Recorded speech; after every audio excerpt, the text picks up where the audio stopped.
Life as an expat here in Thailand has come on leaps and bounds in recent years. There's now some excellent establishments looking after our foreign interests, from supermarkets, restaurants to pubs.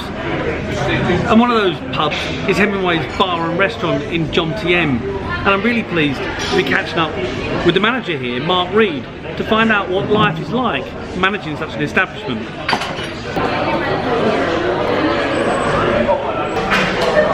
Okay, Mark, so thanks for agreeing to speak to me.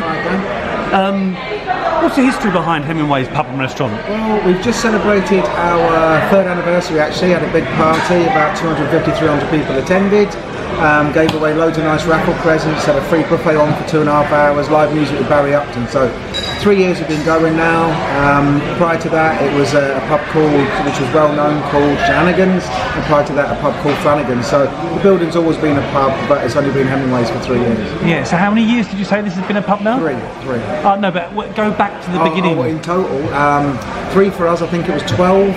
This is approximate 12, and then maybe 1 for Flanagan. So in total probably 15, 16 years in total as a pub. Okay, so you've been here 3 years now, since it was rebranded and set up. Yeah. So what have you found the biggest challenges to managing this restaurant?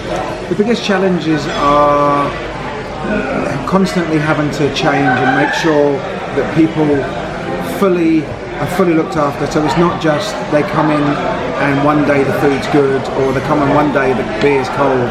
It's getting everything consistent across the board. That's always the challenge. And from people that I know that have been in the industry for a long time, that's always their challenge. Consistency is a key, and I think the way that we are consistent is getting stronger and stronger, and that's sort of correlating with the more and more people that are starting to come. Yeah, and it feels like an expat pub to me, is that right? Yeah, well, we've got a lot of residents, because obviously we've got 320 rooms, I think it is, upstairs in the Jomtien complex condo.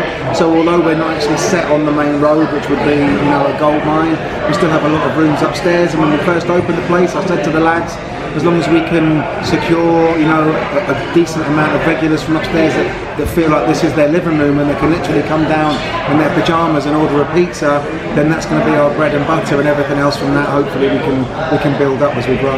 Yeah. Now I eat here quite a bit with my family, and the reason I like it is the menu is so big. Yeah. How do you keep on top of such a big menu? Well, we've got 300 items now, but a lot of the products that we have, we integrate them in different dishes, so it might seem quite an elaborate meal with an elaborate menu on the tablets that we have. Actually 300 items we've got on there, but in a nutshell we can handle it, but I'm not going to be growing it anymore. The next step is going to be to knock a few off. We'll have a look at the figures, knock a few of the least popular off, and I've got some good ideas for the future going forward. Okay. So you're one of the guys that's come over to Thailand and end up working, like me, and I see a lot of guys here, retirees. Now, you have to integrate yourself with all your customers. What's a typical working week look like for you in a pub? Well, my working week is pretty rigid, believe it or not, because I have certain things that I have to be here and attend to the pub with. So I'll run through the week pretty quickly. On a Monday we have a quiz night, so most of the daytime is working out what we're going to do for the actual night. We built it up nicely. We had like 21 teams a couple of weeks ago, so it really does take care of the Monday night, and it's a good night. Tuesday night we have a pool team, so I play in the pool team, so we're home, we're away, whatever as well. Wednesday's my one day off a week. Thursday we have live music. We've got live music going on tonight with Helmet and CJ. Friday nights we have ladies night, and we have some killer pool if there's enough people about. And then Saturday, Sundays is our roast dinners, all Saturday and Sunday, and then the sports wall to wall. So that's the rough guide. Plus, obviously, I've got to keep the upkeep of our Facebook page, which has to be all of our social media, which I take care of, and all the other stuff that happens in the background, whether it be staff or suppliers or whatever the long list of it is. What do you get most satisfaction out of doing this job?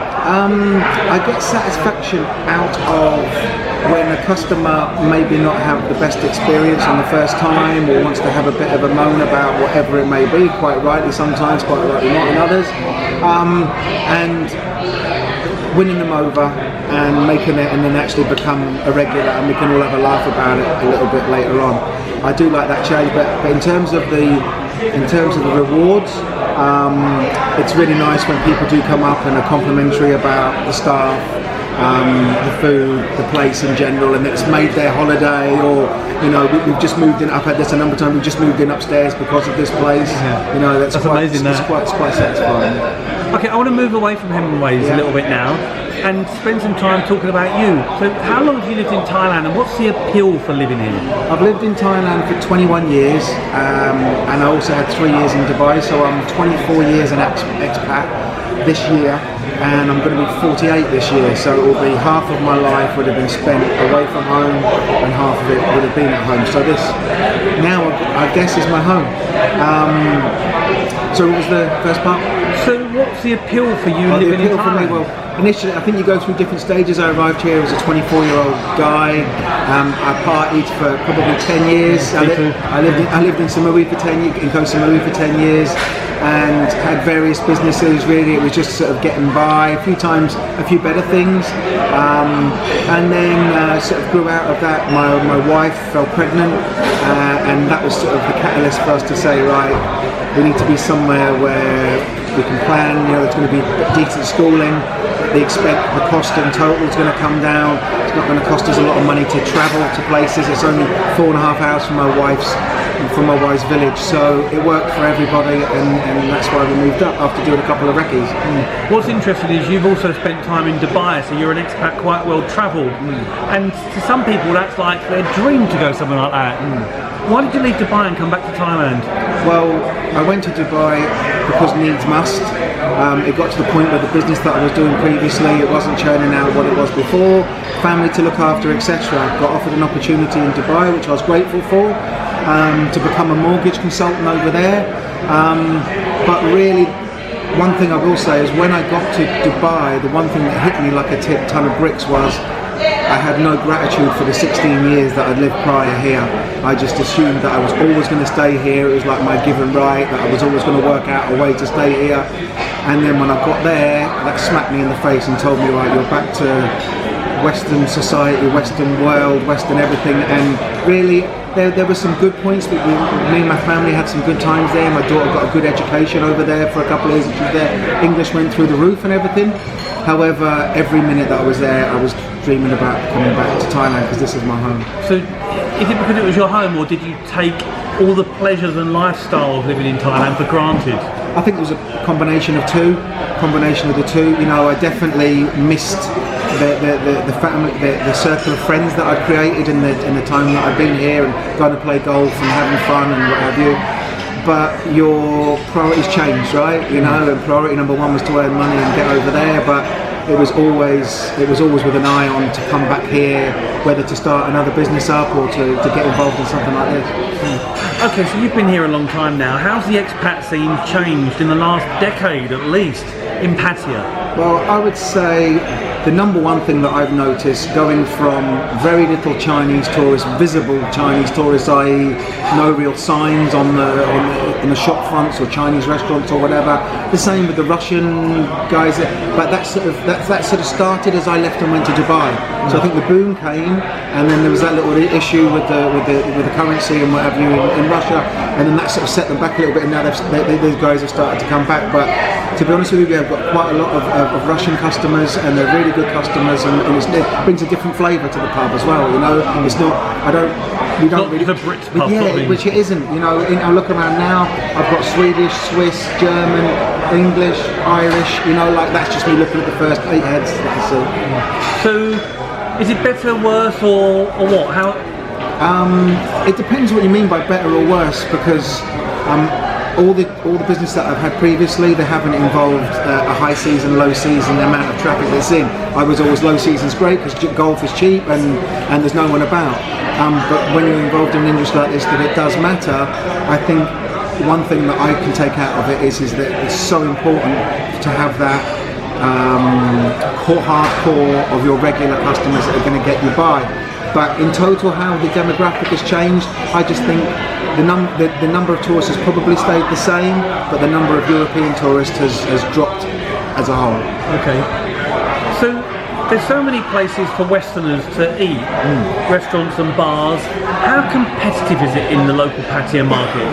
It's very competitive. I think you only have to look around at the high-end restaurants that have closed in the last year or so. Yes, that's a different genre to what we're trying to do here. We're a pub that sells pub food as opposed to a restaurant. As opposed to a high-end a la carte restaurant. But I think as long as you can keep your pricing competitive, which is something that we're aware of, particularly the way that obviously everyone's struggling, whether it's euros you've got or pounds that you're changing back. Hence why we haven't changed our prices of our beer since the day we opened.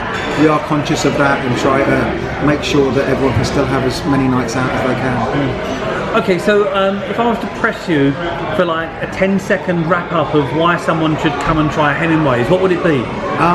If you're looking for a home from home, you like to walk in here, whether you're on your own or whether you're with a crowd. People in here are very friendly.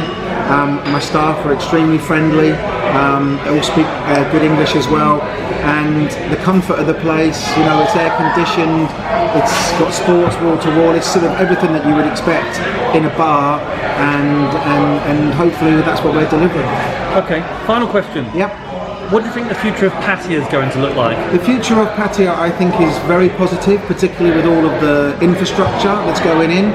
I think it's quite a long game. I don't think we're going to see this in like 5 years, but I would say in 10 to 15 years, you know, things go in cycles. We're at the bottom of a cycle now. We all know we are.